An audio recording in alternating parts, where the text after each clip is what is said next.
Pour obtenir cette délicieuse gelée, allez cueillir les mûres sauvages entre juillet et septembre. Évitez cependant de récolter les mûres du bord de la route, elles sont polluées, et de laisser les fruits au-dessous de 40 cm, ils peuvent être souillés par les animaux. Les mûres sauvages sont plus petites, mais ont davantage de goût que les mûres cultivées. Cette gelée, très rapide à faire, ne contient que du fruit et du sucre. Le coulis de mûre est extrait au passe-vite.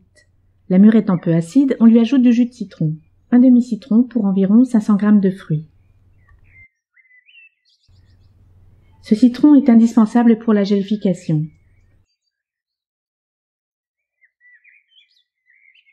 On obtient un coulis épais et presque noir, un extraordinaire jus de mûre. Ce coulis est pesé, et c'est un point équivalent en sucre qu'on va lui ajouter.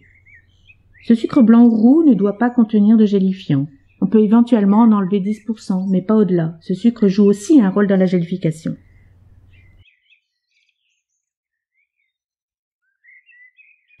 La cuisson se fait dans un plat large. Le coulis de mûre et le sucre y sont chauffés à feu vif, tout en remuant. C'est là qu'il faut être précis. Le coulis est remué pour rendre sa température homogène, jusqu'à ce que ça bout à travers toute la surface. Dès que ça bout, on chronomètre 3 minutes, et on laisse bouillir à feu moyen sans mélanger. C'est le moment de préparer vos pots de confiture. La pectine naturelle de la mûre gélifie entre 3 et 4 minutes en présence de sucre et en milieu acide, d'où le citron. Mais il ne faut pas dépasser les 4 minutes de cuisson pour obtenir cette gélification ultra rapide.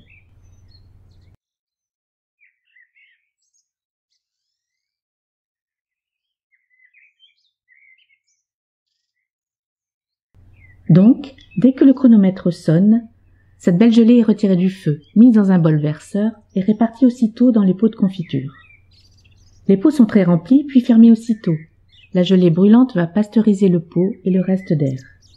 C'est une recette simple, facile, rapide et naturelle. Et son goût de mûre peu cuite est extra.